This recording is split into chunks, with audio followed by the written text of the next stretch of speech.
안녕하십니까. 우리 시청자 여러분들 중에서는 가족들을 얼마나 제도하셨습니까? 부처님의 제자들 중에서 가족과 가문을 가장 잘 제도한 제자가 있습니다. 바로 깔루따이라는 존재입니다.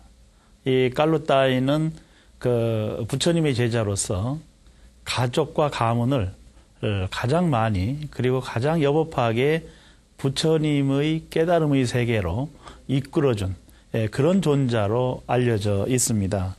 이 깔루따이 존재의 이야기를 좀 살펴보면요.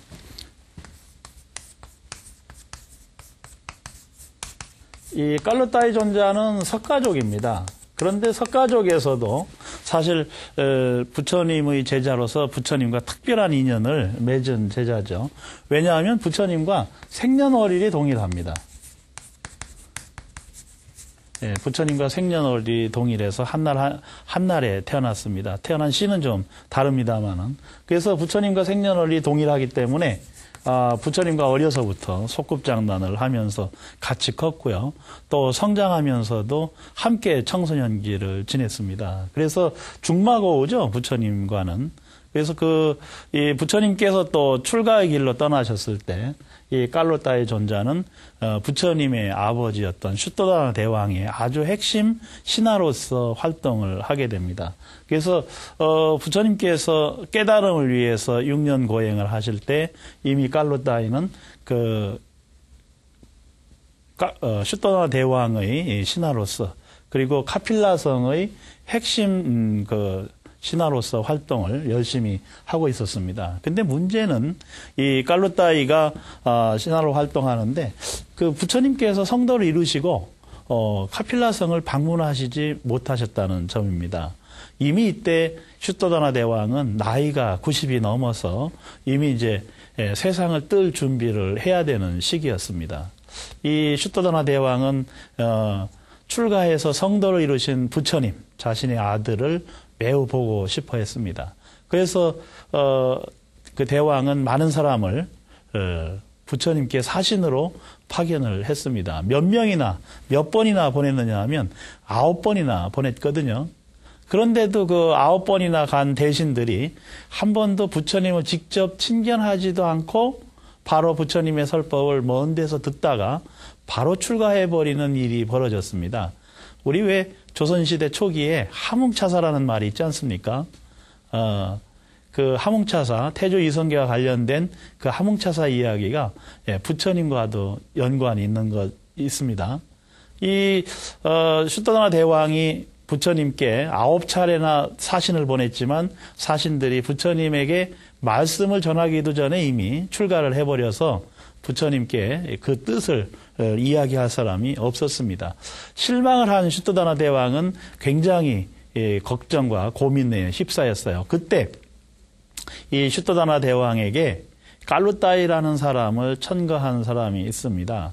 바로 출가하기 전의 아난다였습니다. 아난다는 대왕을 찾아와서 마지막으로 보낼 수 있는 사람이 한 사람이 있습니다. 그 사람은 바로 부처님의 중마고우였던 깔루따이입니다. 그 깔루따이만은 기필코 대왕의 그 수건을 이루어 줄 수 있는 사람입니다. 그런데 사실 슈토다나 대왕은 굉장히 걱정을 했어요. 왜냐하면 이 깔루따이가 떠나면 믿고 의지할 수 있는 대신이 없어지기 때문입니다. 그런데 깔루따이가 슈토다나 대왕을 찾아왔을 때 대왕에게 약속을 합니다. 대왕이시여, 제가 기필코 가서 부처님을 카필라성으로 모셔오겠습니다. 그런데 한 가지 청이 있습니다. 그것은 뭐냐면 저도 가면 앞에 간 사신들처럼 출가할 수 있습니다. 제가 이 기원정사를 찾아가는 길은 알고 있지만 이 카필라성을 돌아오는 길은 잊어버려도 괜찮다고 허락해 주십시오 라고 간곡하게 간접적으로 출가할 수 있음을 말씀을 드립니다. 슈토다나 대왕은 깔루따이의 출가를 용인하면서까지 부처님을 보고 싶었어요. 근데 깔루따이는 이제 기원정사로 가서 또 중림정사까지 찾아가서 부처님 계신 곳을 방문해서 처음에는 부처님께 아버지의 뜻을 알리지 않았습니다. 오히려 깔루따이는 스스로 부처님의 제자가 되고 귀의해서 수행을 3년이나 했습니다. 3년이 지날 즈음 해서 깔루따이는 개송을 짓고 시를 지어서 부처님께서 지나가실 때마다 조용히 노래로 읊기 시작을 했습니다. 부처님께 노래로서 고향의 이야기, 또 중마곡으로서 어렸을 적에 함께 놀았던 이야기, 그리고 그 카필라성의 그 아름다운 숲과 새들과 꽃들에 관한 이야기들을 노래로서 만들어가지고 조용히 부르고 다녔습니다. 자연스럽게 부처님께서 그 노래를 듣고 고향을 생각하시도록 하기 위함이었습니다. 깔루따이가 이렇게 이제 한 3년 정도 지났을 때 부처님께서 깔루따이를 부르십니다. 내가 고향을 방문할 때가 되었다.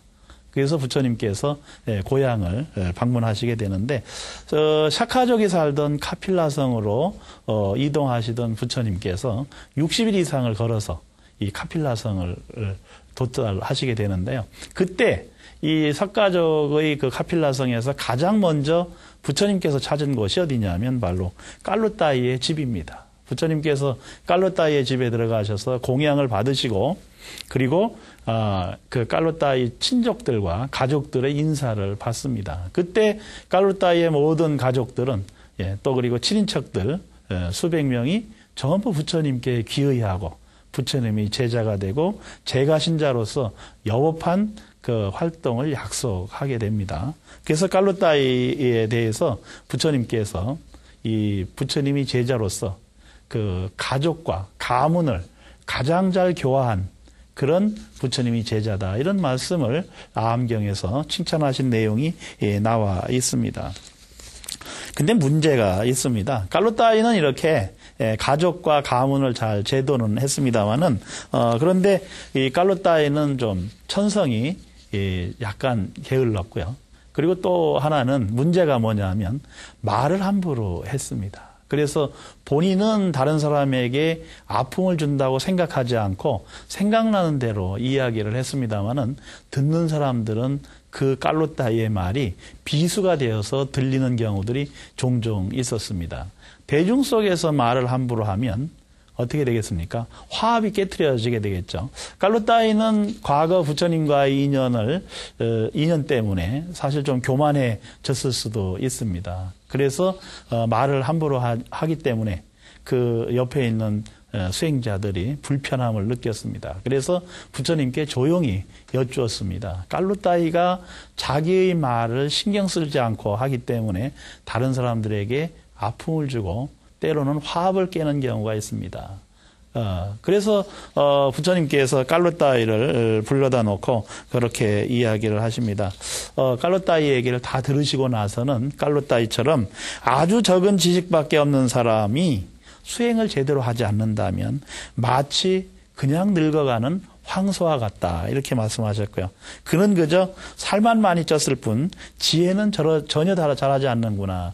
이렇게 탄식을 하셨어요. 깔루따이는 사실 그 얘기를 듣고 깜짝 놀랐습니다. 자기가 지금까지 많은 말을 했으면서도 자기가 무슨 말을 어떻게 했는지를 알지 못했어요. 그래서 다른 사람의 마음속에 아픔을 주고 비수가 되어 꽂히는 것을 느끼지 못했던 겁니다. 그래서 깔루따이는 그때부터 새롭게 수행자가 돼서 다시 처음서부터 수행을 시작을 합니다.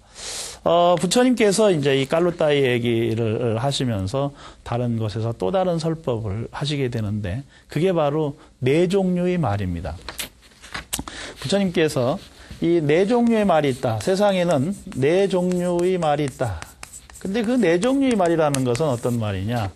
어떤 말, 타고 다니는 말 중에서 어떤 말은 마부의 채찍, 마부의 채찍 그림자만 봐도, 채찍의 그림자, 이것만 봐도 이 마부의 뜻을 알아맞추고 그 뜻대로 움직이는 그런 말이 있다. 이게 첫 번째입니다. 두 번째 말은 어떤 말이냐? 마부의 채찍이 그 털을 스치기만 하면, 말의 털을 스치기만 하면 마부의 뜻을 알아맞추고 그 뜻대로 움직이는 말이 있다. 이게 두 번째 말입니다. 세 번째 말도 있습니다. 세 번째 말은 뭐냐면 그 채찍이 피부를 파고들면, 피부에 자극을 주면 그 감각을 느끼고 그리고 말을 듣는, 마부의 뜻을 알아맞추는 그런 말이 있다고 말씀을 하셨어요. 그리고 네 번째 말은 뭐냐? 채찍이 말을 여러 차례 때렸을 때 그 고통을 느끼면서 비로소 마부의 뜻을 알아맞추는 그런 말이 있다고 말씀을 하셨습니다. 이 네 종류의 말을 말씀하신 이유는, 비유로서 설하신 이유는 뭐냐면 불교를 어떻게 공부하느냐, 바로 네 종류의 사람에 대해서 설명하시기 위함입니다. 부처님께서 말로서 비유를 하신 것처럼 마부의 채찍의 그림자만 보고도 마부의 뜻을 알아맞추는 그런 말은, 말과 같은 사람은 어떤 사람이냐, 이런 사람들은 먼 마을에, 딴 마을의 사람들이 아프다 혹은 죽었다 이런 소문만 듣고도 인생의 무상함을 느끼고 도를 깨우쳐야 되겠구나, 이런 생각을 갖는 사람들입니다. 그리고 두 번째 말의 종류와 같이 채찍이 털끝에 도달하면 이게 마부의 뜻이 이렇구나 라고 알면서 움직이는 그런 말과 같은 사람은, 자기가 살고 있는 마을에서 어떤 사람이 중병에 걸려서 죽어가는 모습을 보면 그때서 비로소 인생이 무상하고 이 무상함을 벗어나려면 어떻게 해야 될까, 이것을 자각하는 사람을 두 번째 비유로서 말씀하신 것이고요. 세 번째, 채찍이 피부에 닿아서 감각을 느껴야만 마부의 뜻을 알아맞추는 말과 같은 사람은 자기 친족이 병들어 죽어가는 모습을 봐야 비로소 그때 도를 닦고 수행을 하기 위해서 노력하는 사람을 의미합니다. 그리고 네 번째, 채찍의 고통을 당하고 그것도 여러 차례 고통을 당해야만 마부의 뜻을 알아맞추는 그런 말은 바로 그런 말에 해당되는 사람은 뭐냐면, 자기를 가까이 보자 하는 사람이나, 그리고 자신이 병들어서 아프고 고통을 느꼈을 때, 그리고 죽음이 임박하게 느꼈을 때 비로소 도를 닦으려고 하는, 수행을 하려고 하는, 지혜를 증득해야 되겠다, 이런 생각을 내는 그런 사람이라고 부처님께서 말씀을 하셨습니다. 오늘 이 강의를 들은 여러분들은 어떤 유형의 사람이십니까? 아직도 부처님의 가르침을 공부하고자 하는 생각을 못 낸 사람들이, 내지 못하는 사람들이 주변에 있다면 알려주시기를 부탁을 드립니다. 저희 중앙성가대학교의 총장을 지내신 종범 큰스님께서 최근에 설법을 하셨는데요. 도를 닦고 수행을 하는 방법에는 세 가지 수행 방법이 있다, 이렇게 설법을 하셨습니다.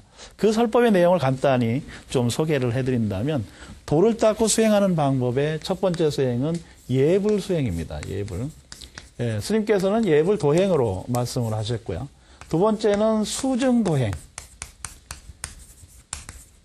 그리고 세 번째는 교화 도행, 이렇게 세 가지로 말씀을 하셨습니다. 예불 도행이라고 하는 것은 우리 불교 집안에서 하고 있는 수행과 습의 같은 것을 익혀가는 과정입니다. 불교에서의 습의 중에서 가장 중요한 것은 조석 예불이라고 스님께서는 말씀하셨습니다. 아침 새벽 예불, 그리고 저녁 예불을 끊이지 않고 계속한다면 깨달음으로 가는 길이 멀지 않다. 이게 스님의 가르치심인데요. 사실 우리가 새벽에 절에 가서 새벽 예불하는 것이 한 번 가고 두 번 가는 것은 쉬운 일 같이 보입니다. 그러나 하루도 빼놓지 않고 365일을 한결같이 새벽 예불을 모시고 또 저녁 예불을 모시고 하는 것은 쉬운 일이 결코 아닙니다. 새벽 예불, 조석의 예불을 모시려고 생각하는 그 자체만으로도 이미 깨달음은 가까이 와 있다, 이렇게 말씀을 하셨고요. 그러나 이제 두 번째 더 중요한 것은 바로 수증도행이라는 것입니다. 수증도행은 직접 자기가 자기 마음을 닦아내고 탐진체 삼독심을 털어내고, 그리고 스스로 체득해서 증득의 길로 가는 그런 수행법을 말합니다. 그런 수행법에는 여러 가지가 있겠습니다만은, 그러나 한국 불교가 이렇게 최근에 들어서 다시 부흥과 발전의 토대를 마련할 수 있는 것은 지금 이 순간에도 전국의 수많은 선방에서 수행의 정진하고 계시는 스님들의 수행력의 결과다. 저는 그렇게 봅니다. 최근에 세계 각국의 많은 사람들이 불교 수행에 관심을 갖고 있고요. 그리고 불교 수행에 관심을 갖다 보니까 불교 문화 체험을 하기 위해서 한국을 찾아옵니다. 여러 절에서 템플스테이를 하고 있는데요. 그 템플스테이 프로그램이 바로 그 불교 문화를 체험하고 수행을 체험해서 앞으로 수행의 근기를 닦아가는 좋은 기회를 제공할 수 있습니다. 우리 불자님들이나 또 시청자 여러분들 올겨울에 좋은 산사를 찾아서 템플스테이 한번 해보지 않으시겠습니까? 우리가 관심을 갖고 저 수중도행의 체험의 장으로 그리고 실제로 많은 불자들이나 또 일반인들이 동참하고 있음을 우리가 알고 주변에 좀 알려주셨으면 좋겠습니다. 마지막으로 중요한 것은 바로 교화 도행입니다. 깔루따이라는 부처님의 제자가 자기의 가문과 친족과 친척 또 가까운 이웃을 교화하는데 매우 열심히인 것처럼 우리들이 중생교화의 포교 활동은 먼 데서 찾을 필요가 없습니다. 우리 가족, 내 형제부터 한번 부처님의 세계로 들어가서 제대로 공부하고 있는지를 살펴보고 그들이 올바른 지혜의 길로 들어가도록 이끌어주는 것, 그것이 이 교화 도행의 가장 중요한 핵심이 아닌가 생각을 해봅니다. 최근에 어느 종교 단체에서 종교 인지도 조사, 종교 선호도 조사, 또 종교 지지도 조사를 했습니다. 기독교 윤리실천협의회라는 단체에서 여러 그 기관들과 연합으로 아주 객관적이고 합리적인 종교성 조사를 했는데요. 그 결과 불교에 대한 선호도가 가장 높게 나타났다고 합니다. 그리고 카톨릭에 대한 선호도도 비교적 높게 나타났습니다. 다른 종교에서 조사를 한 결과이기 때문에 사실 신뢰도가 매우 높다고 생각을 하는데요. 불교는 많은 사람들이 불교를 선호하고 있고 또 지지하고 있음을 그런 조사를 통해서 알 수 있습니다만은 전작 불자들이 포교 활동은 조금 부족하지 않나 이렇게 생각을 해봅니다. 그런 포교 활동을 사찰의 신도 하나 늘리는 것이 중요한 게 아니라 많은 사람들에게 부처님의 가르침을 참답게 전해주려고 하는 그런 자세에서부터 시작되지 않을까 이렇게 생각을 해봅니다. 그래서 이 교화도행이라고 말씀하신 그 가르침은 그 가르침 속에는 사실 불교를 교육하고 그 다음에 조직화하고 또 사회복지 활동을 열심히 하고 주변의 환경과 또 인권 같은 여러 가지 사회적인 문제에 대해서도 관심을 기울이면서 지지와 성원을 보내는 것, 그것이 바로 교화도행의 핵심 아니겠습니까? 더불어서 문화에 대한 체험들의 폭을 넓혀가면서 우리 한국 불교의 우수함을 알리고 그리고 함께 공유하도록 만드는 것이 이 불교 교화도행의 중요한 요체라고 저는 생각을 합니다.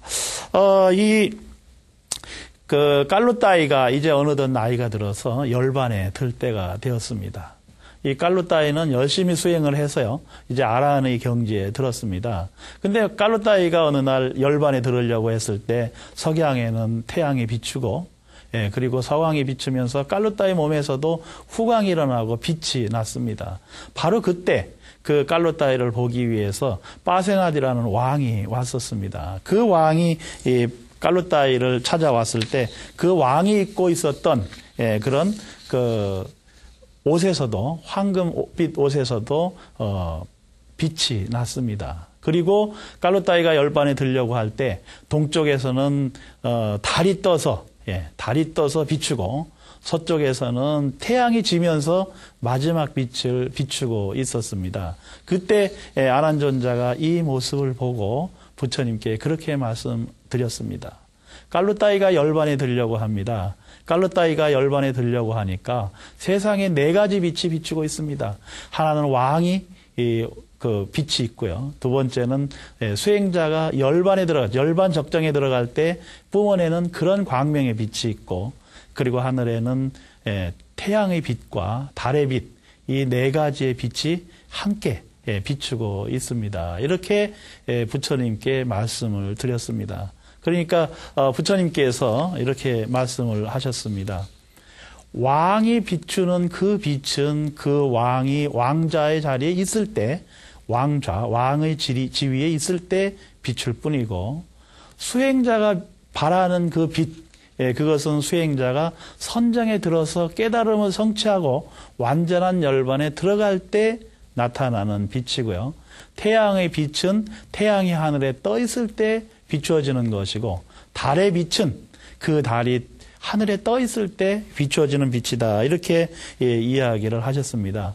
아난존자가 이야기한 네 가지 빛, 그 빛도 영원한 빛은 아니라는 말씀입니다. 그러면 항상 밤이나 낮이나 관계없이 항상 빛나는 빛은 어떤 빛이겠습니까? 부처님께서는 그게 바로 열애의 빛이다. 이렇게 말씀을 하셨습니다. 부처님께서는 개성으로 깔루따이의 그 열반을 보시면서 그렇게 말씀하셨습니다. 낮에 밝게 빛나는 것은 태양이요, 밤에 밝게 빛나는 것은 달이고, 왕은 차려입었을 때 빛이 나고 수행자는 선정에 들었을 때 빛난다.